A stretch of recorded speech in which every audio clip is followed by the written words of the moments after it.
all right, push yourself to make that. Like, figure out what you want to be making and just kind of try that out. Because I have music, right? I can go back to doing music, but again, I'm comfortable doing music. So what's something that's gonna kind of like make my music photography and videography better? Oh man, Tuesday morning coffee. Feels weird to be saying those words. Feels weird to be talking to this camera now. We have a YouTube channel for Tuesday morning coffee, all kinds of stuff. We have a lot to catch up on, and we're gonna do that. We're just not gonna do that this week. Next week, we're gonna be doing a full digest on what I've been up to and where I've been in the hiatus of the podcast. If you only keep up with the podcast and you don't follow me anywhere else, you might be interested to know we're no longer in New York City. We're now in my studio in Portland, Oregon. And that voice that you just heard talking is my buddy Jake Shamserdine, or Jake Chams, as you might know him on the internet. Jake is a really incredible and talented photographer and videographer. He's gone on tours with some of the biggest musicians in the world, from Panic at the Disco, Marshmello, and Lorde. I was really excited to sit down and talk with him. We had this really incredible conversation on developing your skills as an artist, what it means to go outside the direction of the status quo and find a life that you're living on your own terms. This podcast I've always referred to as a show about making it, because in my mind, the idea of making it is whenever you get to live life on your own terms and live the most creative way that you can, and Jake certainly has accomplished that at a very young age. And so I'm really excited to present this conversation. I'm excited to be back. Got some big things planned for the podcast and the future of a lot of things in my content and what I'm up to. And so next week we're going to do a full digest on the life update and all of that. But for now, this is Tuesday Morning Coffee with Jake Chams.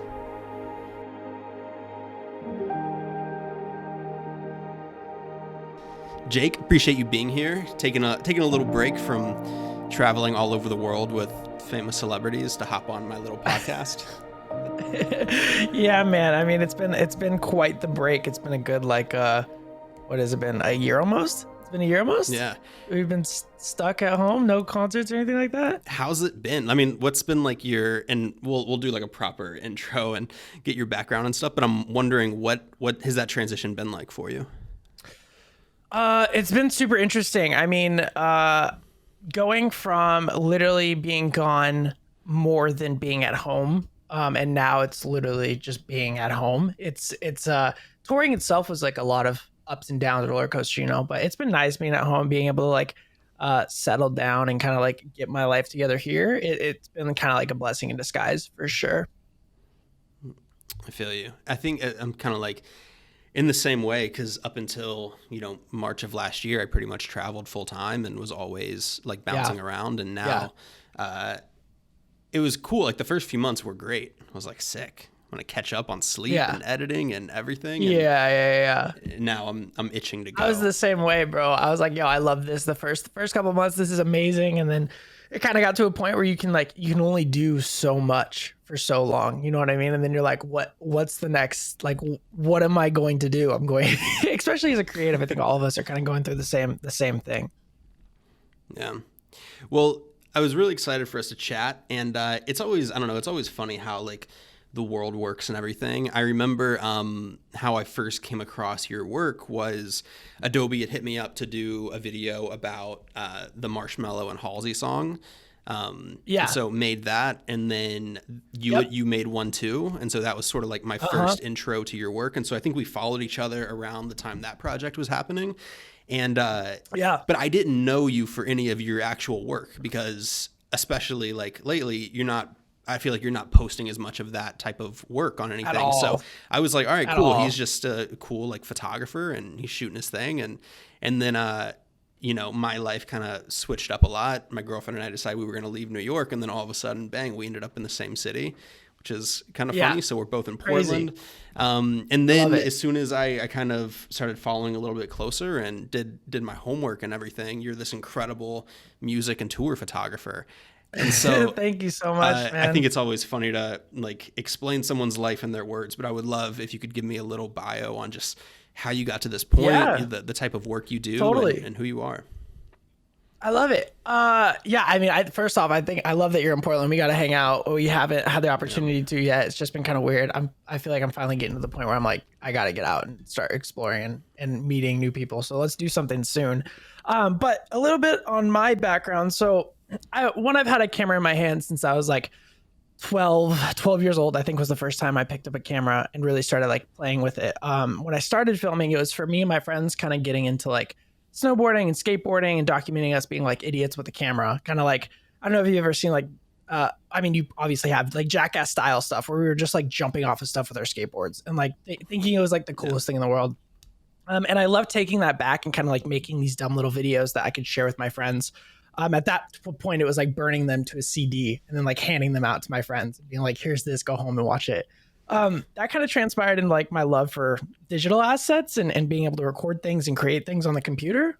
So when I got to high school, I took a bunch of like, we had a really cool like digital arts program at my school. So I really got into that. And I was getting more and more into graphic design and kind of just like learning how to use the computer to like create things. And I wasn't really sharing anything at that point because there wasn't really a platform to be sharing anything. Fast forward a little bit, went to college at Oregon State University, and I tried to do their graphic design program and I got denied. So I was like, all right, what's the next move? Which was new media communications, which is like a generic degree in film production and broadcasting and yada, yada, yada. And that kind of fit what I wanted to do because I was kind of creating a bunch of random stuff. I was doing like the snowboarding videos and the skating videos. And then I was also started a company with my roommate at the time. We started this dumb little company and we called it Left Brain Media Productions. And it was kind of us like going around campus or going to any events like off campus and like filming these little like hype videos and then like stitching them together super quickly and then uploading them to Facebook at the time.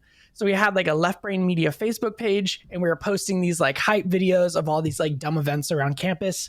Whether that was like the camp, like a frat, like get together, or it was like, I don't know if you remember like I'm Schmacked or any of those videos, but it was like this culture of like Barstool Sports pretty much like before Barstool Sports.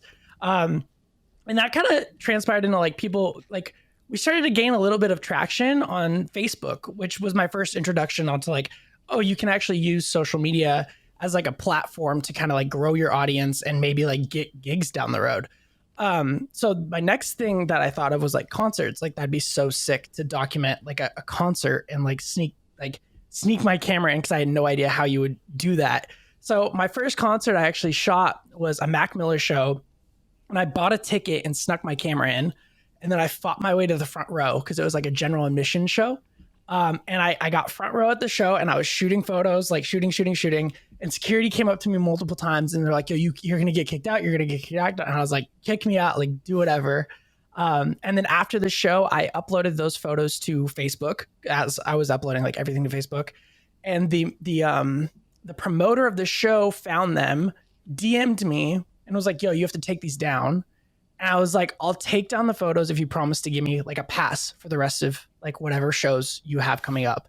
So then that kind of transpired into me like weaseling my way into these concerts, getting to shoot like the first three songs of each show. And then I was kind of like making this agreement where I'm not getting paid anything, but I'm getting to shoot these shows. And then I'll give you the content to use wherever you want. And again, kind of like building that social media audience at the same time and networking in Portland. Which transpired into me going to shoot a waterfall one day and meeting my friend named Spud. And Spud, I literally met at this waterfall shooting photos. He was shooting photos as well. I was like, yo, what's up? Just went up and talked to him. And he ended up being the sound guy for Panic at the Disco, which was like so bizarre. Like that connection was so random. And I told him like, yo, if you ever need anyone, like I would love the opportunity to go on tour and document some stuff. And at the time I was shooting a lot of concerts. Like I was shooting every local show that was coming through Portland because I had met the promoter and networked my way into kind of like that music scene in Portland. And I was also doing like the landscape stuff on the side, just being in Oregon. Like there's so much, as you've probably noticed over your short time here, that there's like so much cool stuff really close by. So then Spud would call me a couple times and he'd be like, yo, they're looking for someone. They'll probably give you a call tomorrow. And it happened a couple times where I was like, this is just like, it's nothing. I'm at school, college, doing my thing. And that's like a pipe dream. And then I remember the week I was supposed to walk at my college graduation, Spud called me at like 7 a.m. and he was in Russia. And he was like, yo, you're going to get a call tomorrow. Like, pick it up, like, answer. And I was like, I've gotten this call before, like, whatever. Went back to bed. I woke up to the phone call the next morning, and it was Panic's management saying that their photographer had quit, and they needed someone to fly out the next day to start tour. And they were like, have you toured before? What's your history? And I just kind of was like, yeah, I've toured a little bit. Like, I know how a camera works. You know what I mean? Kind of like fake it till you make it. But I was like, they were like, yeah, we need you to fly out tomorrow. So I skipped walking at my college graduation, pieced out, and flew out to Texas and toured with Panic for 2 years, and then slowly but surely made my way into that industry, and then spiraled from there, man. It's been quite the ride. And now COVID. So, Yeah. Jeez. Yeah, it's been interesting. So Holy I've had the shit. All right, opportunity so now. Yeah, go for it. Yeah, no, there's a lot to unpack there. Yeah, there's a lot. It's a pretty incredible story. Thank you, man. So I guess for starters, the thing I want to jump into is this. What was the motivation for taking the camera into the Mac Miller show? Just like, were you into the idea of potentially being a concert photographer? Because it seems like you're just kind of running around. Like, where did the initial, like, I want to go document performances stem from? Great question. I've never been asked that. I think the furthest I can remember back is watching these YouTube videos called day-to-day videos. And they were of Wiz Khalifa, and he had a videographer, and he was like the first rapper to be doing these vlogs where he was doing day-to-day videos of just him in the studio, like smoking weed and like making music. And I thought that was so dope to be like, I never saw like the behind the scenes of music. Like, up to that point, nobody was really doing that. It was like you were getting what the management and label was putting out was like the content you were seeing. And then it slowly transpired into this world where I was like, oh wow, people are making these like dope videos, and these artists are coming up, and like it's like this whole thing is happening on the internet. And again, flashing back to like figuring out how to use the internet and realizing that there's some sort of like engagement and audience that you can build. I was super fascinated by it. And the idea of shooting a concert was sick to me. And at that point too, I just love the idea of like I was sneaking into like abandoned buildings, going downtown at like 3 a.m. to like try to shoot, like climb stuff and shoot. I was doing that whole Instagram scene type vibe. So like the idea of sneaking a camera into a concert was like really appealing to me at the time.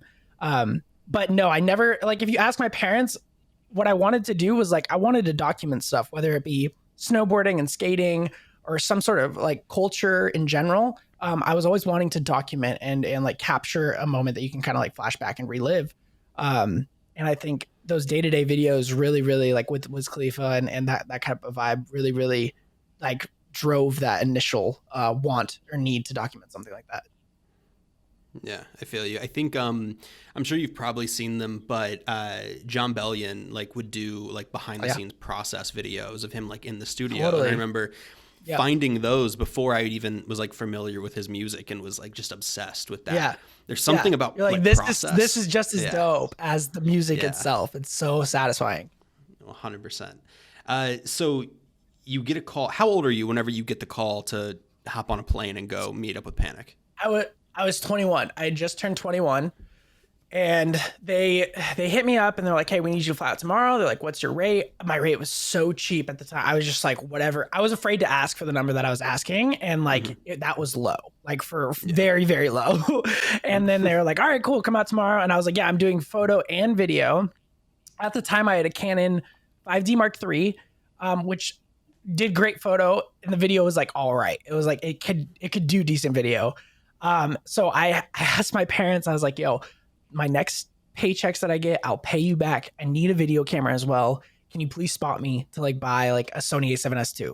So they bought me the Sony A7S II. And then my next 2 or 3 paychecks, I think, went back to paying that camera, like my first paychecks from touring. But I remember getting out there, and there was like, it was such a new world to me. Cause one, you're traveling every day. It's the normal stuff like that you would think of with tour. You're waking up in a new city. You're documenting everything. But like, I was thrown into it. Like the day I got there, I was on the bus. I didn't know how to open the bus bay where you store like your clothes and stuff. I didn't know how to shower. I didn't know how the days worked. I didn't know what a normal day looked like. It was very like run and gun, just like wing it. And I was figuring it out as I went. And I think that was exciting. And it was a huge, like, I grew up quick because of that. I think I was like thrown into this world where came from partying at college and making videos for fun to being like, oh my God, this is a job. Don't fuck it up. Like that was kind of my mentality, was like, give it your all, fully invest. And then hopefully something comes of it. Which luckily Panic took me on the road for the next, we toured for 6 months straight on my first tour, which was wild. That's absurd, for touring. And yeah, man, it's been kind of a wild ride since then. So, I mean, that's something that I like really, really relate to, because I'm not sure like how much of my story you're familiar with, but like I moved from Florida when I was 21 to New York, and started Amazing. like as a videographer for Gary Vee. And so I was very similar, and like I wasn't very prepared, didn't know how anything worked, and was totally like just learn on the job in the spot. How did you feel about your work in that point? Like, did you feel like were you killing it? You were like, sick, I'm ready to go and like jump into this project? Or was there kind of like some imposter syndrome that came along with that? For sure. I mean, I think it's interesting because when I started, I think creatives go through waves, right? Like when you start something, like for me, right when I started, I knew nothing. And then I learned a little bit, and then I felt like I knew everything. And then at a certain point, you realize I don't know everything. You kind of fall down a little bit. Then you learn a little bit more. And then you realize, oh, you feel like, oh, I know everything. And then you're like, oh, no, I don't know everything. And then there's this kind of like slow progression of like riding this wave to the top. But when I got first out on tour, I was really confident. I knew I could do the work, and I knew the process. And I had done enough, like, I was working for like, a great example is I worked for this summer camp. I was getting paid $50 a day to work and stay up pretty much all night and document the summer camp's whole day, put together a recap video of that day for the kids to watch the next morning. So I would shoot all day. I would go into the editing den at night, and then I would upload this video for them to watch the next morning. And then I would do the same thing for 7 days in a row for 2 weeks straight. Or it was like 2 sessions, 7-day sessions. And that was the closest I had got to, I think, like the ideology. So I kind of took what I learned there, and I was like, all right, just try to do it here, but like much better, like much more polished and much more like make it look much better. And I had just learned how to like color grade videos. I had just learned how to animate 2D graphics a little bit. But I was like, yo, you just have to figure it out. So I kind of got there, and you probably can relate to this. They ask you to do something and you're like, yeah, I can do that. And then you like go back to your computer and you're like Googling like how to blah, blah, blah, blah, blah. And then you figure it out by the seat of your pants. And I think in those positions when you're like uncomfortable like that is the best way for you to grow as a creative, or I mean, as a person in general, but creatively super powerful. Yeah, I remember that. Like the job I moved to New York for wasn't even video at the time, which video and photos like kind of my thing now, but it was originally graphic design. Like I was hired on to be a graphic designer. And then day one I walked in and they handed me a hard drive of videos and they were like, start cutting. And I was like, I don't know anything. You're like, okay. I was like, bet. All right, let's just figure it out. And so, yeah, had you done any video before? I had, but it had been years. Like my start was that I was really into card magic growing up. I was like super nerdy in like middle school and high school. And I would make like montages of me like doing magic tricks. And so that was contextually like what I had done video wise, but it had probably been a solid 5 years or so since I had like really had in my head like deep into video. And so it was it was an intense crash course. And I remember like the first 6 months it was like go to the office all day and work and like figure it out, and then go home, and I would literally watch tutorials until like 2 o'clock in the morning. Crazy. To try and develop those skills. But I had like some notes of the things I wanted us to talk on, and we kind of segued into it pretty easily. But the art of getting better, it's something that's like been on my mind, because I think not only is like you want to develop as an artist, but I think there's a process to getting better. And if you aren't conscious about making strides to get better, then it's kind of, you'll sort of stay stagnant, you know? And that's something I think I struggled with for a while, is I've sort of like had my head down for so long just working and making stuff that I haven't consciously been thinking about like, all right, how do I develop as a creator, as an artist, and, you know, start really working on those skills? what do you do? Like as you've watched your work develop, how can you Yeah. attach like what you've done to get better at creating? I think a big thing for me, I definitely agree with what you're saying with where you kind of get into a flow of working and there's work coming in and you have ideas and you're creating those ideas, and utilizing the tools that you know how to do to make that happen. And you kind of get comfortable, right? Like you're like, oh, I've kind of figured it out. For me, it was always when somebody asked me to do something. They're like, hey, can you animate in like something in the background there for like a funny clip? And I'd be like, yeah. And I'd go back and I'd learn how to do that. I would force myself to kind of learn how to do that. And that was the way I would learn kind of on the road was when people or a client or something would want me to do something, I'd be like, all right, let me see how I can do that. And that was definitely one way of doing it. But I think a big thing for me, um, was kind of like having, especially with COVID, was having the freedom to not have work and then being kind of sitting at home and being like, how am I going to grow if there's nothing for me to grow off of? So a lot of time at home has been me kind of diving back to the core of like why I fell in love with photography and what do I like about it and what did I get into? Because with social media and Instagram and everything, you see all these epic moments, you see like these amazing photos every single day, right? You're just spammed with them every day. But I kind of wanted to get back to the core of photography and be like, why did I fall in love with this and how can I grow as a photographer? And what do I want to do with my art? What do I want to, because photography is an art. I mean, you can argue, people argue all the time, like, oh no, it's digital. But like real photography is an art at its core, and figuring out how to kind of like navigate your style and navigate what you want to put out into the world has been really, really good for me as far as like like with COVID, being able to come home and kind of sit down and be like, what do I want to do with my art now? But growing is weird because you probably can attest to this too. As a creative, there's a little bit of an ego behind it, right? I feel like every creative has some sort of like, you'd be lying if you didn't have an ego. Like you want to make this thing and show it to the world. Yeah. Like that's at its core a little egotistical. So it's kind of like taking a step back from that and realizing that, okay, maybe I'm not the best at what I do. And I should try to take these pieces from different people that influence me and different creatives that I look up to, and try to take parts that I love of those and then capitalize on that and create it my own style. And I think for me, that has been how I have grown the most, through my creative career. That's good. I mean, I think that's so good for people to hear as they're like coming up too, because I think it's easy to look at someone who like has a large following and has had like, you know, the start of a very successful career and be like, they've got it all figured out. You know, like I put out that video a couple days ago and it was me very much trying to be like, I don't have shit figured out. Like I love it. I love that video. Like, yeah. Totally. you know, 100%. Like, I'm just happy to be here and I'm happy to like learn a little bit more every day. And I think that, I think there needs to be like an ego behind things at some level. Like I think that's like a motivator, but being able to sort of be very humble about it and say like, I don't know, like every day, like we're just going to get a little better and move forward. Yeah, you know? Exactly. It's almost like confidence as opposed to an ego. There's definitely ego. Like, don't get me wrong. I feel like every artist would be lying if they didn't say they had some sort of ego. Otherwise you would never share your work.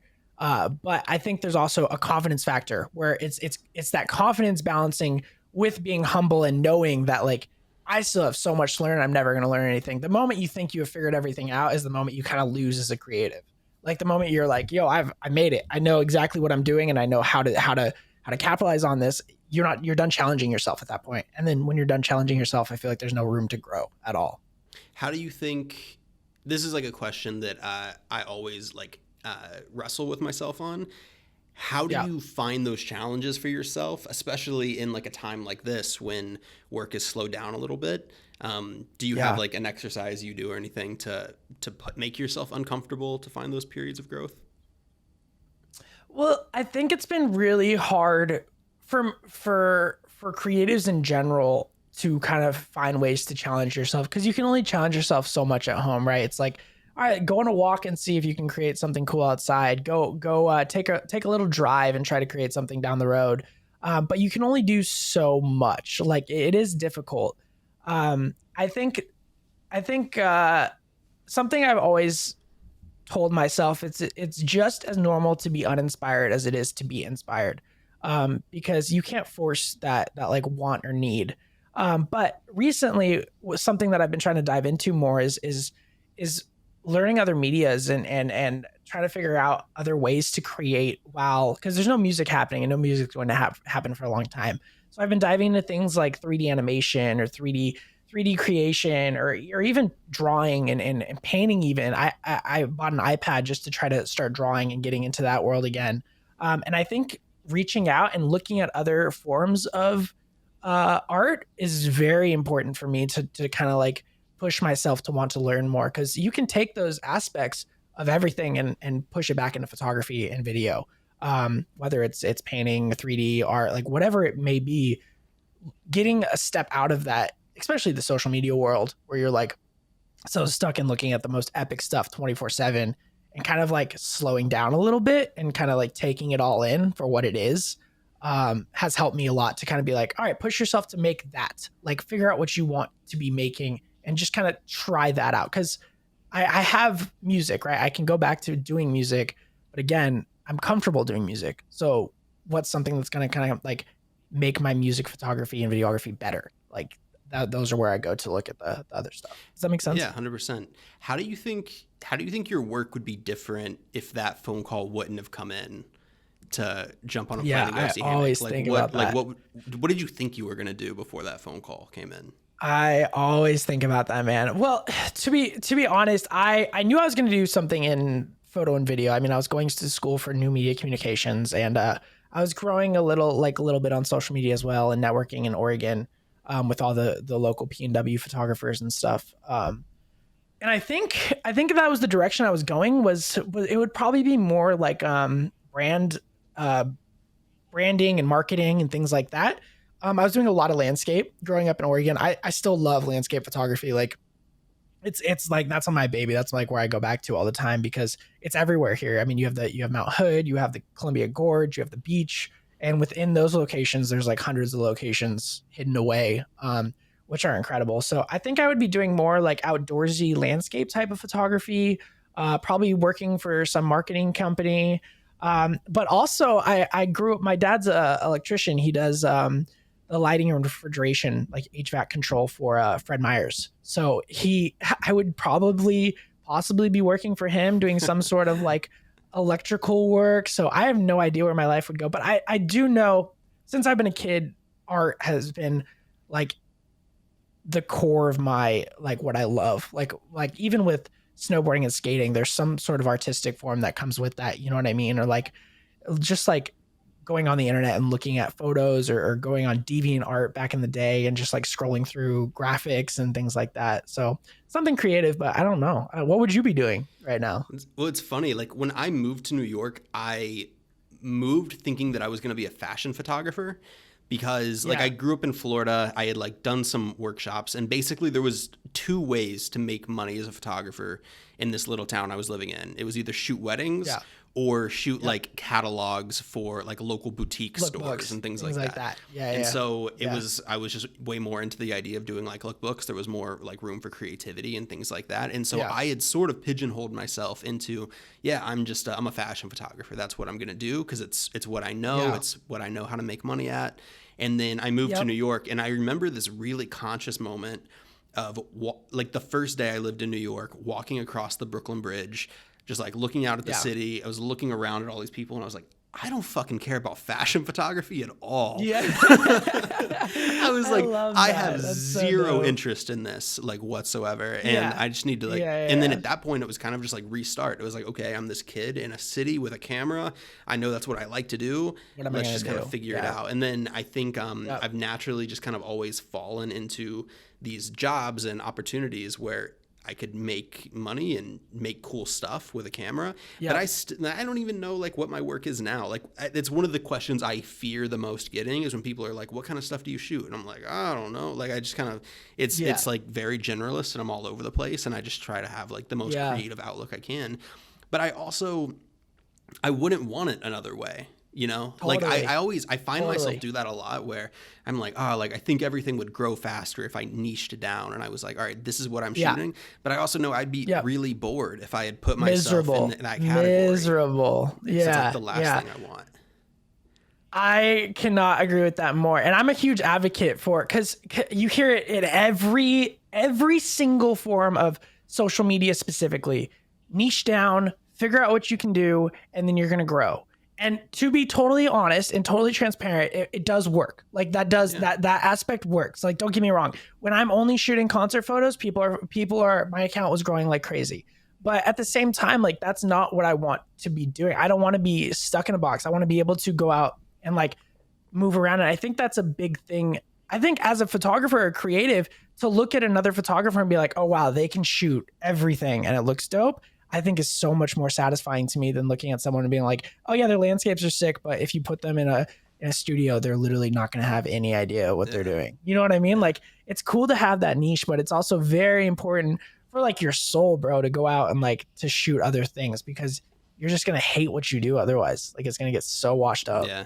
I think that's been one of the biggest things since being out in Oregon. And like, I have no idea like how long I'll stay here. Like the idea of moving here was very random. Like my girlfriend and I knew we didn't want to be in New York anymore. It was just like we had been packed into this tiny apartment, and it was kind of like we're somewhere we haven't gone that we just want to like experiment with. Sure. But like I had no interest in shooting landscapes, and now all of a sudden it's like all I want to shoot. And like driving around and looking at mountains everywhere and stuff. too, and it's amazing. Gorgeous, bro. It's gorgeous. Yeah, and it's so refreshing too because like the form of photography in the studio or street photography or even concerts, you're in a room. Like concerts are cool because you have that energy of like the crowd and everything's like it's so alive. Like everything's so alive. But when you go out into like landscapes, bro, it's like you're going outside, you're walking around, you're exploring so many options like to shoot different things, and it's just refreshing. It's like people say like go on a hike, take a hike, like that's it'll clear your mind. And it's like, yo, same thing with photography. Go shoot some landscapes, go run outside, go sleep in your car, get dirty. Like it's so worth it, bro. I love it. When you were starting to do these tours and kind of explore this new world of work and all that, did it feel like you were making a big jump like out of the status quo of like what everyone around you was doing?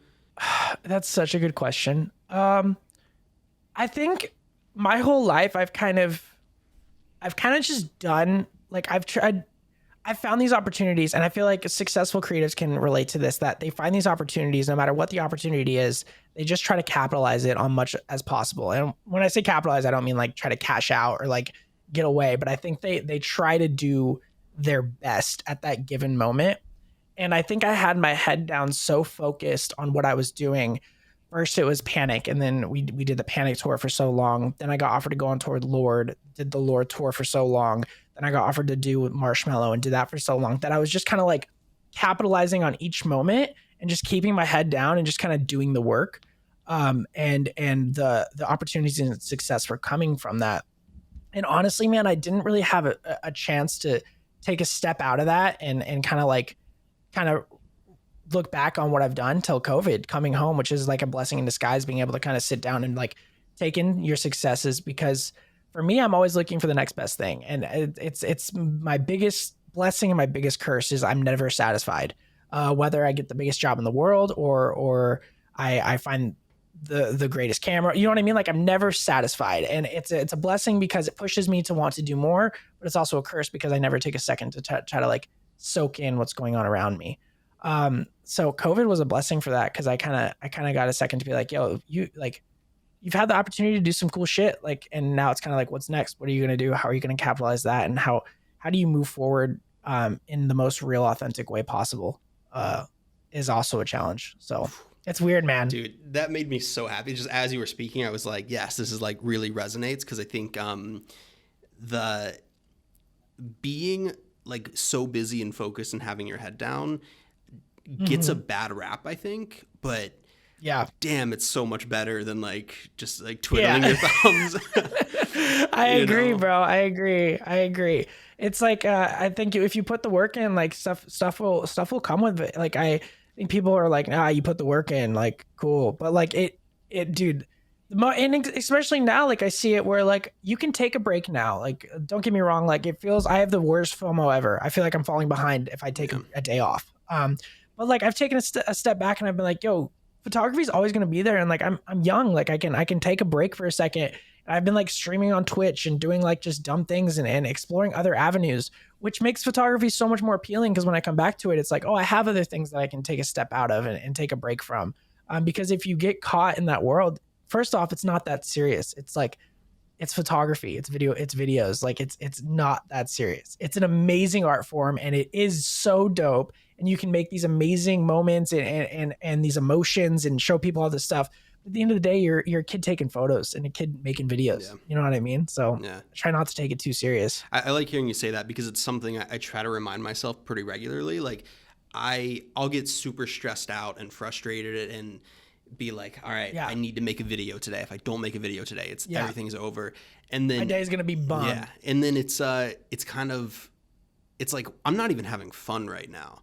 And Yeah. I've done all this Like work. mad at yourself. I was like, I've done all this work to have a job that I get to have fun at every day, where like my only requirement is to wake up in the morning and just make whatever I want to make. And somehow that gives me an ability to live my life.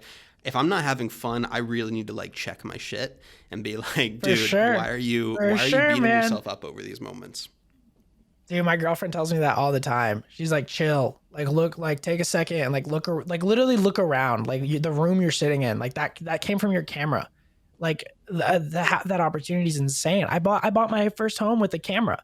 Like, you know what I mean? Like that's fucking crazy, man. And I think creatives are so hard on themselves because I think the worst thing for creatives is social media. I think it's amazing because it's gotten us all of our gigs. It's helped us network more than we could have ever networked ever before. And I'd be lying if I said I'm not going to continue using it. But I take it with a grain of salt now, so much. Like I take it so much less intense than I used to. And I think that's helped my mental state a lot as well. Yeah, I think it's a dangerous place. Did you lose your Instagram likes yesterday for like a few hours? I did. I kind of enjoyed it. I kind of liked it. Dude, I lost mine too. And immediately my whole mindset on how I was allowed to treat my Instagram at that point changed. I was like, I can just post whatever I want. I was like, doesn't matter. It's like so true. I can just do whatever. Yeah. And then I woke up this morning and they were back and I was like, shit, am I back in the trap, you know? And so that's really good to hear. And I think like learning to avoid that comparison trap. I've started doing something that is weird, but it's had a pretty substantial impact, like just on my mental health. I think over the last couple weeks is I have two phones now. I have one phone that has a SIM card in it and is like my texting, email, like getting work done phone, but it has no social media on it whatsoever. And then I have a second phone that has like Instagram and Twitter and TikTok and like all my time waster apps. And that phone stays off until I consciously make a decision to turn it on, like scroll, do whatever I have to do, post a photo, and then I turn it back off and like I don't look at it because I was noticing this subconscious attachment to like every 5 seconds. Do you just have an older phone that you do it with? I just had like a burner phone. Smart. That's what has my. I might have to do that, bro. Yeah. That's such a good idea. I also saw that phone that came out recently. It's like, I forget what it's called. It only has texting, calling, and something else. The, like basic phone. I forget what that one's called. Yeah, so cool. I love that. We need that, bro. We're too consumed. Like. You literally, if you wanted to, could open your phone in the morning and sit there all day and be consumed by media all day long. I've done it from the moment you wake up. Yeah, crazy. Yeah. It's insane, man. And it's insane. Especially, I think, as creatives and artists, know so much good, like you're saying, comes from social media, but also it can almost be like the worst possible thing for a creative because you just sit there and consume for 6 hours and make nothing. You compare and question and like and you never get anything done. Like at the end of the day, you have to go do stuff. Like if you want to be a creative, you have to make things and you have to go create things. And I think that's important. Like what you said, turning your phone off for that long. That's so like it's such a small thing and like it's this type of things that you hear all the time. It's like the work hard, the keep your head down grind, the turn your phone off.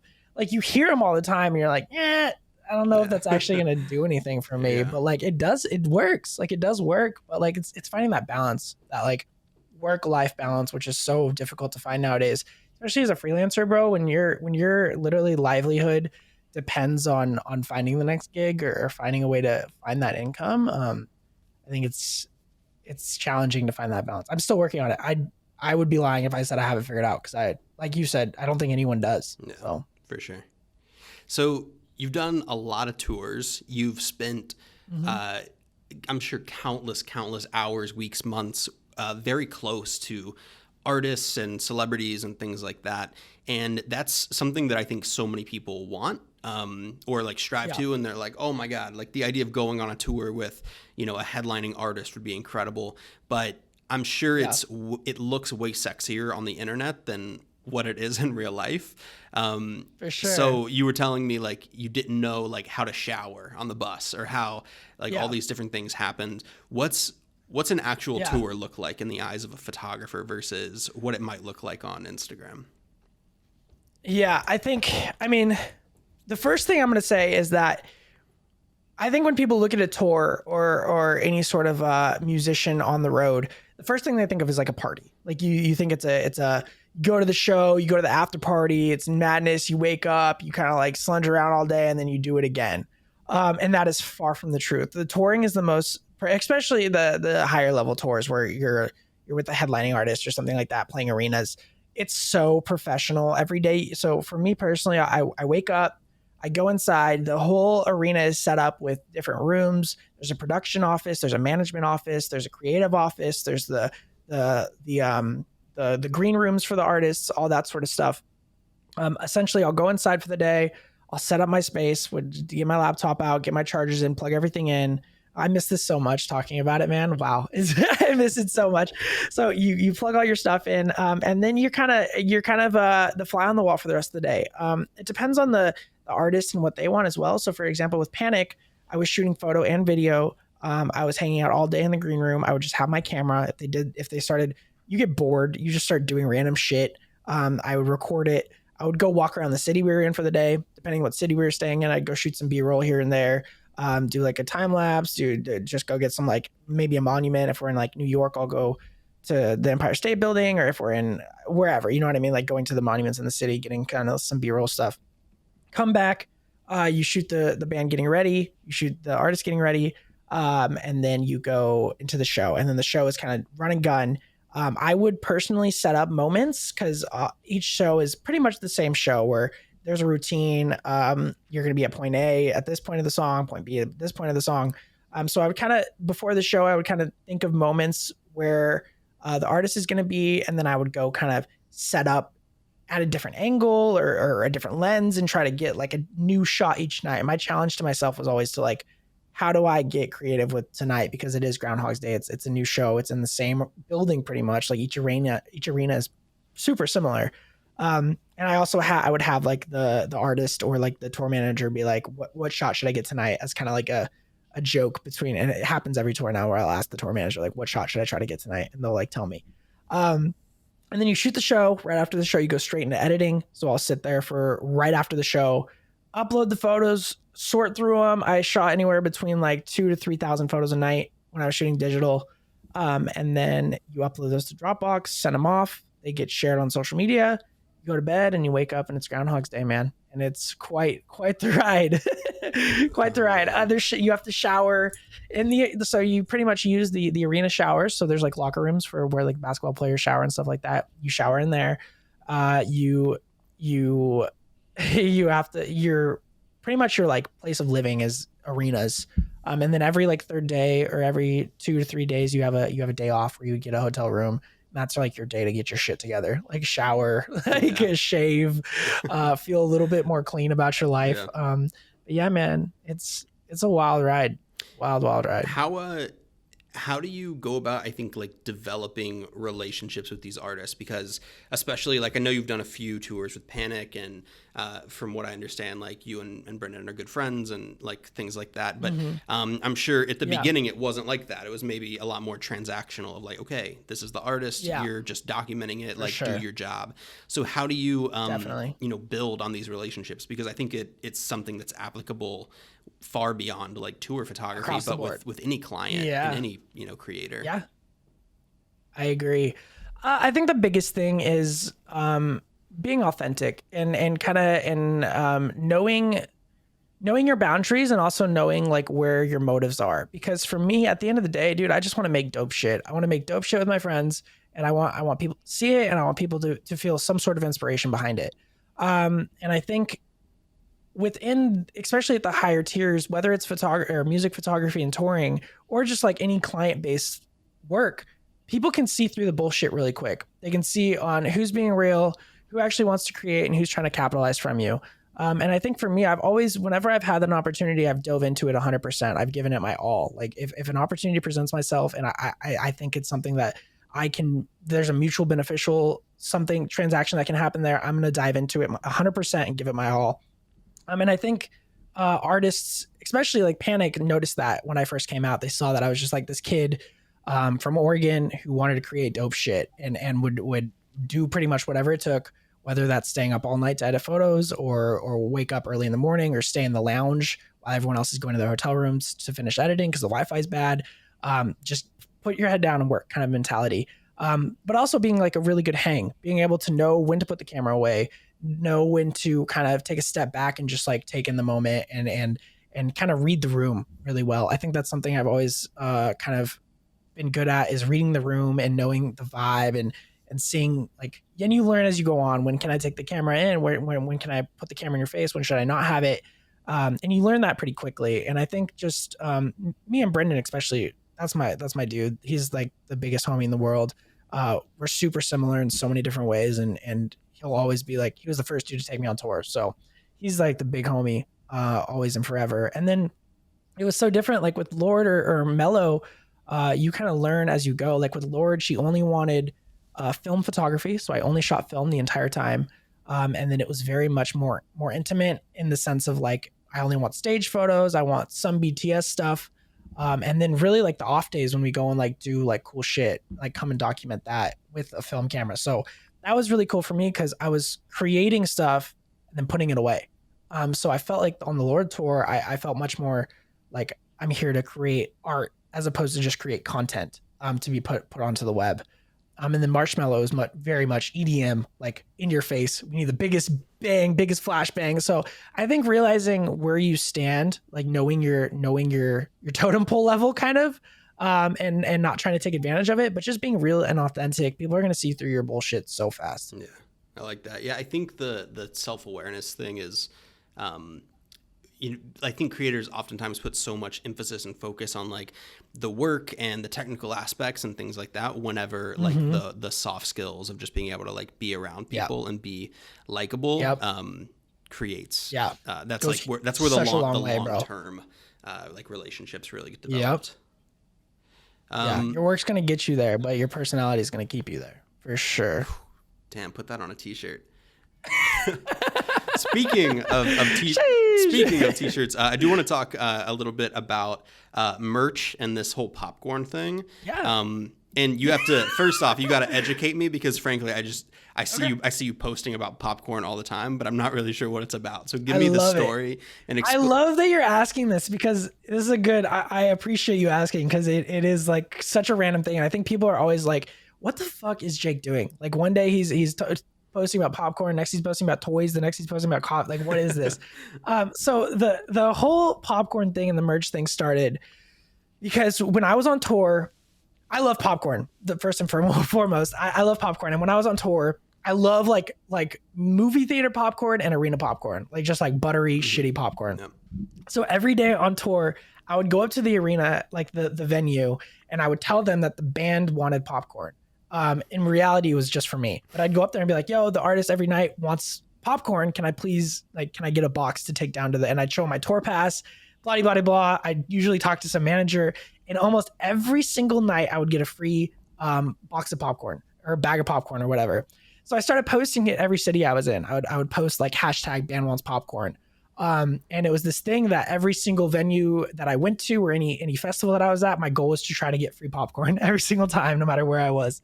So I'd run there. And then one day I was at a show and I had posted it literally every day about it. Like every single day I was posting Band Wants Popcorn. And I was at a show one day and these kids showed up in Band Wants Popcorn t-shirts. And I was like, that is so smart. That is like the funniest thing I've ever seen. That's amazing.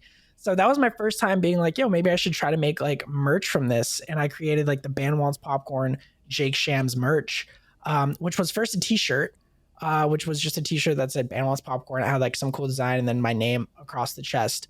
And then a person from my high school, her name's Hannah. She owns a popcorn like shop here in Portland. And she reached out and was like, I see what you're doing with this popcorn thing. do you want to make popcorn? And I was like, fuck yes, that sounds incredible. So then for the past 2 years now, we've done the Jake Shams Miss Hannah's popcorn collab.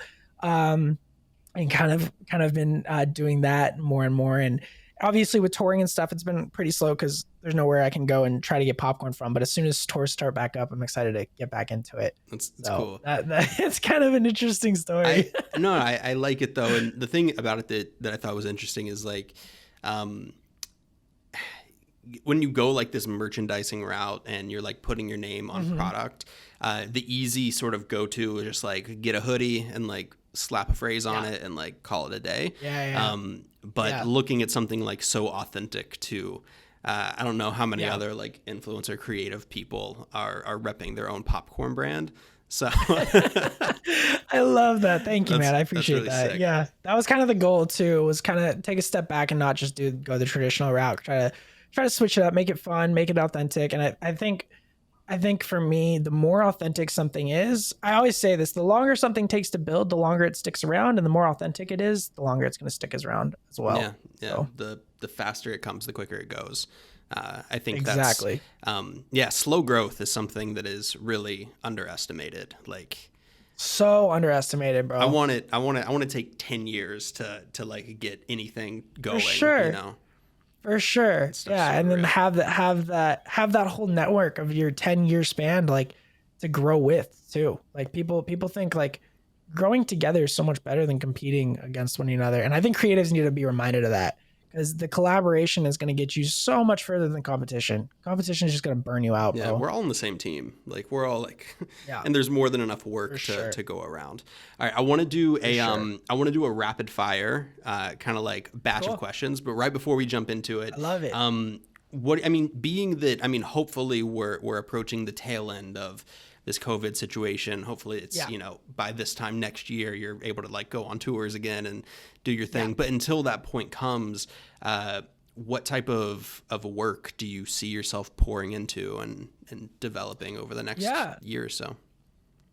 So I've been reaching out to some management companies that I've worked with in the past on tours, and kind of pitching the concept of more studio style stuff where it's less run and gun and more kind of conceptual, maybe even album covers or promotional material or anything like that, has been really important to me. I also have been collaborating with Oregon State University. I finished my degree 100% online while I was on the road, and they found that super fascinating. So we're kind of doing some sort of collaboration where I'm promoting their eCampus and their online program, as well as just kind of hyping up Oregon State for having that opportunity to be able to do that while I was on the road.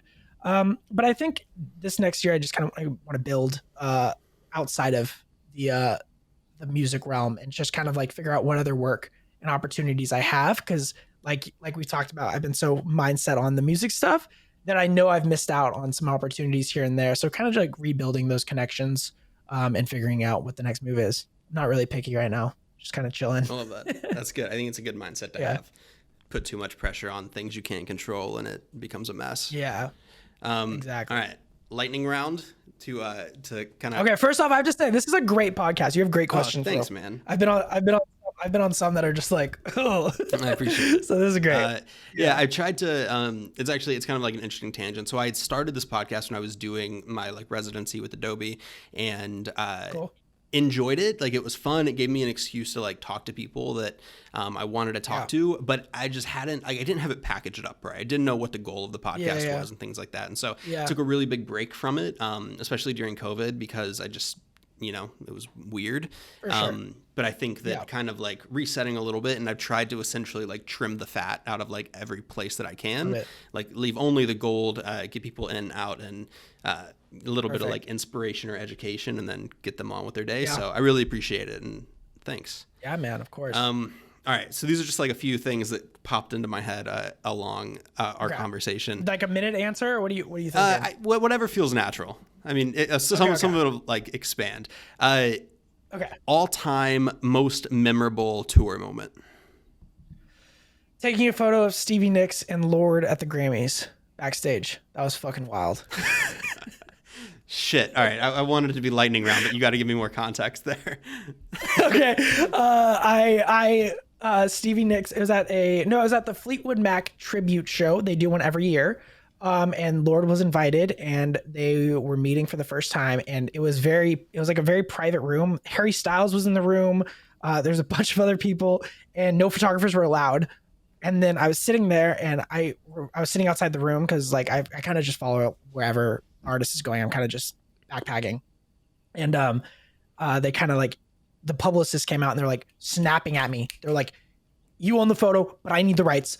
Get in here." And I was like, I had no idea what was going on. And I walked into the room and it was Stevie Nicks and Laura. And I was like, yo, what is going on? That was wild. I also walked into Bill Clinton's chest and got yanked away by Secret Service, like quick backstage. I was on my phone, like walking backstage super, super quick. And I ran directly into him and I got yanked back. And then he was like, "Let the man through. He's got places to be." I was like, bro, what is going on? Yeah. Those are two of the craziest ones for sure. There's been some crazy ones for sure. I think all of that just like I got the shit beat out of me. a kid from Oregon and with a camera, and that's where you're finding yourself. Yeah. You can only shoot film or digital for the rest of your life. Which one are you taking? Film. If I had, I'd rather shoot film. I think I get better photos and I think more about the image. 35 millimeter or medium format? Medium format. With what camera? Mamiya 7.2. Oh, I felt it. I thought you were going to say either that or Mamiya RZ. Okay. Yeah, the RZ is great too. Favorite location to photograph in Oregon? Ooh, the coast. The coast is first, and the Mount Hood's a close second for sure. Just because that's home. That's like I pretty much was at the coast all summer as a child, every summer with my family, and kind of fell in love with landscape photography that way. The coast up north or down south? It depends. I love like the Southern Oregon coast because it's just. Have you been there yet? We should go if you have not been. But it's like super high on my list. Yeah, dude, Bandon is wild. It's insane. I think for like the vibe, probably more north, just because it's more beachy and you can chill. But for photos, south for sure. If people want to connect with you and follow your work, where can they do that? Yeah. They can follow me on Instagram at Jake Chams, on Twitter at Jake Chams, and then I am also on YouTube. I haven't been doing much, but I really want to get into that world more. YouTube Jake Shamsadine. I think it's my full name. I'll have to go double check. No, Jake Chams Vlogs. That's what it is. All right, that's it for this week's episode of Tuesday Morning Coffee. Feels good to be back. Feels like a banger of an episode to kick this season off with. I will chat with you guys again next week and give you all the details of what life's been like in the last 6 months as we're all navigating these weird times. The future of this podcast and the future of a lot of things that I want to pour my energy into the future. And I think some of the topics we covered in this episode can maybe give you a preview to that. Please, if you're not, you can subscribe on whatever platform you like listening to podcasts on, and I'll see you next week.